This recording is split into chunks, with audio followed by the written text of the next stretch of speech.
All rats, I'm here with chess.com doing videos of members' best games in my video lessons group, and this is the 9th one I've done in this series. There will be many more to come, so guys, post your videos. Post your game scores, PGNs, and I'll get to it in the order they appear.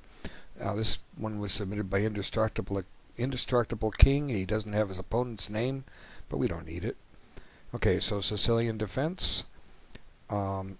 Now, normal is to capture on D7, and I learned this line back in 74, I think. Somebody was giving me the objective of it. Basically, it's going to be an equal type game, and black eyeballs the C4 square. If I'm trying to remember all this, because I don't play this line anymore. Black tries to get a knight into C4 if he can. I think it's one of the ideas. But anyway, it's not all that important. But he goes back to C4 with the bishop, so that spends a tempo. What are the alternatives? I think one of the lines, I think the line involving the C4, I think it was Queen E2. Let's have a look. Okay, Queen E2. Okay, now there's this queen trade. Okay, now white could play knight C3 here. That's probably not a bad move. Because if black trades queens, then the white knight comes up to B5 and he's ready to hop into C7. So I imagine the correct move here would be A6. Whoops, after knight C3 rather, A6, and then white could trade. And we've got basically a very, very drawish game. Again, black would like to occupy C4 with a knight if he can. And he'll probably fianchetto his dark squared bishop. But it's just basically, if you're looking for a draw as white, this is playing like this line should achieve it if you don't really want to face all the main lines of the Sicilian defense. Okay, so let's get back to the position. Okay, so you play bishop C4. Okay, so knight F6, and right now they just go ahead and develop. Okay, so far so good. It's a very, very even level position, and the good thing is both sides are developing. So many of these games I get submitted to me, or do videos for the Team 45 League, for instance. Some of these people are just not developing their pieces, and you got to get your guys developed. Now, I think E6 is strategically wrong here. It immediately weakens D6. It's okay to play this system if the dark squared bishop of blacks isn't fianchettoed, but here that just gives white an immediate target. It doesn't assist his development at all. So white's got something. Okay, as a result. Okay, so a much better move would just simply be knight C6, developing the piece. Okay, so when you playing games, if you're lower rated, what I mean by lower rated is anywhere under 1800, and you're playing people in that range, they're going to make mistakes, and what my course teaches is to try to recognize mistakes and then find ways to capitalize upon them. Okay, so what we've determined is that E6 is a mistake because it weakens D6. Now how does white take advantage of this? Okay, so let's just look at the strategies that white's going to employ here. White's got all 4 of his minor pieces developed, his queen's developed. The only thing left to do is to castle. Now the weakness on D6 isn't going anywhere. We don't have to go after it right away. So it's just a choice now of how white continues. Now castling either side is fine. Castling queenside preserves the option of launching the proverbial kingside attack. Of course, black will then try to launch his attack against the white king. So there's a plus and minus to both sides. But I think combined with the fact that black has weakened D6, I think castling queenside is fine here, mainly because white's ahead in development. Black still has to develop his queen and his queen knight. So white's almost a full 2.5 tempos ahead here. Okay, so now black starts swimming, and his next 2 moves are poor. and we'll see what they are. What he needs to play is knight c6. Okay, that's what he needs to play. But instead, he goes and attacks a pawn. Okay, now, why is it not a good idea to attack a pawn right now? Well, for one, it's possible that white could just let black take the time to gobble that pawn and then continue with his assault. In other words, white might, since white's a couple tempos ahead already, white might consider as a candidate move a plan of h4. Okay, I'm not saying it's a great move. There's maybe some drawbacks. Let's just see what I have in mind here. So when you're playing chess, you want to consider possibilities. A lot of people say, "Oh, I got to protect that pawn." Well, you don't have to protect it. The rules don't say he's attacking your pawn. You must protect it. So let's let him take it. I'm not sure where this is going anywhere. This is all unrehearsed. That's the best way to have chess, because when you're sitting down and studying a game, everything's fresh and you're trying to solve it. Too many, like I've mentioned before, too many chess authors are striving for perfection. They want to be able to show you right now what the best move is. And the problem with that is they're showing you the best move. You're not finding the best move. And you're the one that's going to analyze your positions. I'm not going to be there to analyze your games. The whole purpose of these videos is to teach you how to analyze your games. So you're not going to always find the best move if you're a low-rated player. And you certainly don't want to use a computer to find the best move for you, because you want to understand why it thinks it's the best move. So I'm teaching the right way to analyze a game. Too many chess authors, especially today, they're relying on a computer to show what the best move is every time. They want to show you the best move. And I'll repeat it. I think the reason they do this is they want to show a perfect video or write a perfect article or book, because if they make a mistake in their analysis, somebody's going to come along and say, Grandmaster Schutzenpotzer suggests this move, but look, there's a gaping flaw. You're going to lose a piece to this move. And then this unknown player has his 15 minutes of fame. Hey, he's refuted a Grandmaster's analysis. And now the Grandmaster has egg on his face. Well, the Grandmaster shouldn't have egg on his face. But one of the reasons he has egg on his face is because maybe he was just careless. But he shouldn't at all, especially if you take the approach that you're just trying to solve a position. And that's what chess is all about. Most of opening theory, over 99% of it, is based on games that have been played by masters against other masters or near masters. And the sharp person does some research, goes in and analyzes those positions and finds a flaw in it. Hans Berliner, he was the first American to win the World Correspondence Championship. He found a flaw in this guy's, his name was Yakov Estrin, from the Soviet Union. He was considered the world's leading authority on the two knights defense, and Berliner found a flaw in his book on the two knights defense and played right into it. And then Estrin just repeated the book analysis, and then Berliner showed him a surprise, and Berliner won the game. And Berliner won the World Championship going away, simply because he took the time to refute the analysis. Now, Estrin didn't have any egg on his face for putting a bad line in his book. No, not at all. And neither should anyone else if you make a flaw in a game. You're studying chess. You're trying to find best moves. So here, like I say, this is totally spontaneous and unrehearsed. Let's see what we can do. Let's see what kind of pressure we can get. I don't know if it's going to go anywhere, but we're going to gambit the pawn. Now, I guess what black would probably do is take with the knight. We'll just examine that. Now, we need to take the knight or we're going to have some double pawns. Okay, so now for the price of a pawn, what has white got? Well, he's about to open up the rook file for what it's worth. Okay, now what can black do to counter? Well, he needs some development. Maybe he wants to chase this bishop. Well, let's just look at that move. Okay, there it is. Bishop back to b3. Now it's black's move again. He needs some development. The choice is knight d7 or knight c6. Now, which one?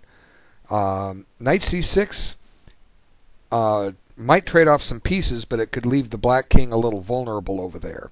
Knight d7 prepares to swing the knight over to the king's help if the white attack gets too strong. Okay, so each one has an idea behind it, and only a thorough analysis where you sit and try and work it out would determine which is best. Sometimes these things are unclear and they need game testing. Okay, let's try knight d7. Let's try to play defensive chess here. Okay, take the pawn. Now how to take back? If you take back with the f pawn, you're going to drop the exchange. If you take back with the bishop, that's a possibility. You're going to have an isolated pawn on h7. So let's just try to avoid that and take back with the pawn. Now white has to justify that his pawn sacrifice is something good. He's got to be careful though. For instance, if you get too ambitious, bishop h6, there's going to follow bishop takes, rook takes, and then queen g5 check, forking the king and the rook, and then white must trade queens and killing off a lot of his attack, and then he's down a pawn, and he's got another one hanging. So, you know, does white have enough here? Maybe. Maybe he's got more than enough. Look, what about f3 here? I mean, maybe I missed this earlier. Who cares? We're attacking the bishop, you know. So maybe that d5 is a bad move, and now we're gonna go win that piece. So there it is. There's a refutation. In this particular line, we've determined that we can sacrifice the pawn. Okay, so let's go back. So apparently maybe d5 is flawed. Let's go back to knight d7. Okay, now we're going to take anyway. We'll still take back. Now, does white might have something with knight takes pawn here. Normally you don't want to do this kind of thing, but there's some tactics here. Let's take a look. We do have to watch out at some point if black can somehow get his queen pointed on b2. But you see what's going to happen here is white's collecting a lot of pawns. That move is forced. It's the only legal move. White's collecting a lot of pawns for giving up the two minor pieces for the rook, because eventually he's probably going to need to play bishop takes. So let's see. White has 5 pawns to 4, and the pawn on d6 is hanging. You know, this looks pretty good. Rook takes. Now we're threatening to play rook takes knight and then win the world. So, was all this sound? I don't know. You know, you guys are the ones analyzing get positions. I'm not. If I was to sit here and solve this position and show you exactly what was what the result is, I'm going to invest hours and hours on it, doing something I already know how to do, analyze a game. But the key is you guys need to sit down and analyze a game, okay? That's what it is. So I just thought of the move h4. I said, let's see what happens if we give up the pawn, okay? Let's play a sacrifice, okay? And who knows if that line's forced? The player of the white pieces can sit down and spend hours and learn a lot about chess in the meantime. I don't have to show a perfect line. I have to teach you how to analyze it. I've just done it. Now, are there any other candidate moves that white could do to sacrifice a pawn besides h4? Well, you know, unless you want to sack on e6 right away, but it doesn't have as much sting because the black king has h8 as a haven, and the h file isn't open. But anyway, I've digressed enough. Let's go back to what white played. And let me say one thing: there's absolutely nothing wrong with what white did with f3. That reinforced the pawn. He doesn't have to worry about it, and he continues to still enjoy the advantage that he had, an isolated pawn to attack on d6. Okay, at some point, not yet. But and as I said before I went into that little sideline, I said black proceeded to go a little berserk here. He wastes some time. He now decides that he doesn't, since there's no attack on e4, he doesn't want his bishop exchanged. Well, white could have taken it last move. I didn't even discuss that. Why take a piece and develop black's knight? You know, make him do it. So anyway, white continues his attack, and now let's kind of count the tempos. White once again has all 4 minors out, his queen's out, he's castled. Black still has a queen and a minor piece yet to develop, and white's starting his pawn storm. Where's the black attack against the white king? it needs some preparation. Okay, so he finally gets that guy out, and then white goes and attacks the pawn, and then an a6. And here I think it's okay to just go ahead and take that pawn. It's okay not to take it, but there was nothing wrong with taking it, and there's no point in analyzing it here in the video. Black has nothing for it other than, you know, he can kick b5 and get his pawns rolling, but he can do that anyway with the move that white plays. Okay, so but black doesn't. He stops and exchanges the knight, and now black plays another move which just loses a pawn. It just it just baffles me. It makes no sense. How black just wasn't paying attention here. He's wasted so much time with that bishop already, and now he just gives a pawn away, and white takes it and takes back with the queen, and white's now has now won a pawn, and now black starts weakening his position further. Okay, now that Fianchetto bishop did have a wonderful diagonal. Well, it's gone now. So e5 stop that bishop's power cold. So but the game is by no means yet clearly won for white. White's a pawn ahead and has the better position, but white still got to put everything together and get black out of his misery. But black just made it so much easier now for white. So if we're playing white here, we're happy as a clam, because we're a pawn ahead and we've got a nice position, and I think white handled it very well after this. So black stops and guards a pawn. Before he didn't care, he gave up one. Now he's saving one. Maybe it was time to just throw caution to the wind and let him have the pawn.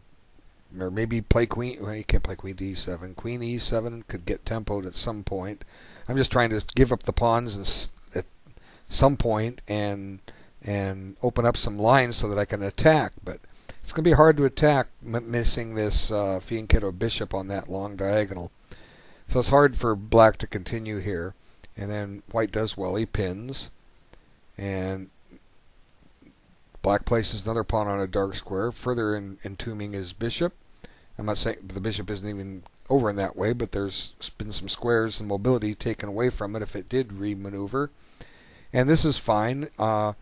It gets rid of the black knight and leaves black with a bad bishop. And now white's needs to stop and defend e2. This is fine. And then here comes a check. And now he plays rook fe8 behind a pawn. I don't understand that. If anything, play rook fc8. Get it on the open file. White has a free pawn here. He doesn't need to take it. This is fine. Just stick the knight on d5. And now white starts running his pawns. So really, on the king side, really white's got a wonderful position. The knight's firmly entrenched on d5. Black's not getting rid of it. To do so would cost him a rook, because his bishop's not going to be able to take it. So that knight's in for the duration. It's pressuring f6, e7, c7, and b6. Black's game is lost, and white's doing his best to prove it. So black continues to weaken his pawn structure. Now he's opened up the a2 g8 diagonal. Okay, queen g2. Planning to push a pawn. Black stops that, putting another pawn on black square. And now white just happily gains the tempo. This has a discovered attack on the queen. And now the rook advances so that white can then double his rooks. Advance with tempo. Now this is easy. Anyone can find these moves. And black further accepts a totally defensive role. And now look at the bishop on g7. It's like a tall pawn. How's it ever going to get in play? Well, let's see. It's not going anywhere on that diagonal, so putting on an h8 would be foolish. If you put it on f8, it's blocked by its own pawn on d6. So if you get it to d8, now that b6 pawn I mentioned earlier, it's stopping it. Its only way to get in the game is either to sacrifice a pawn by pushing f5 to clear f6 or to clear the d8 h4 diagonal, or to get it over all the way over to d8 and then move the b pawn so that it can get out to a5. And even then, because of that white knight on d5, it's controlling c7 and b6. And it's also controlling in reverse b4 and c3. So black gets his bishop to a5. Where's it going? d2. d2 with the idea of sticking it on g5. But boy, that's going to take a lot of moves, and white's going to do something serious to black in the meantime, like probably win the pawn on h6. So black is just lost. Okay, queen g3, and he follows my idea. Let's redeploy that guy. Occupies a nice square with tempo. You know, those white's just owning the white squares here. Now he puts his rook out of play and guards it. Now this next move is odd, I think, on white's part. Wasn't necessary. What's called for right now is just open up the center. Just start blowing open lines with f4. Something good is going to come from this, and I'll leave it to white to kind of analyze it out. If black takes, white takes back the queen, and there's more pressure on f6.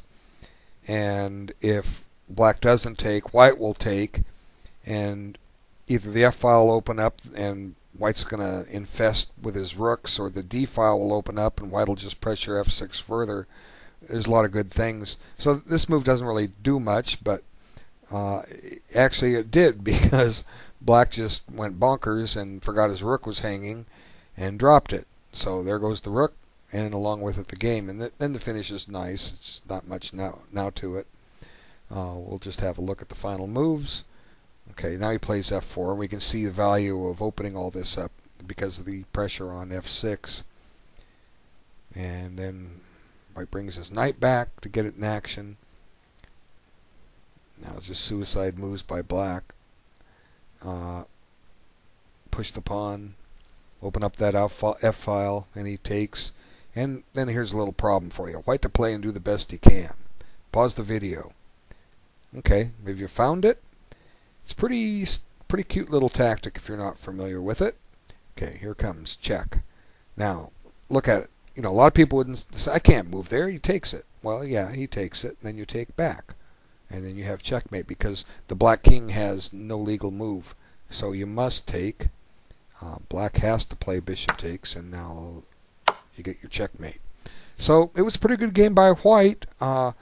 Black weakened his position, wasted some development, and that was all she wrote. Okay, so again, keep submitting your games, and I'll keep making the videos, okay? And I thank you so much for your time. Take care. Bye.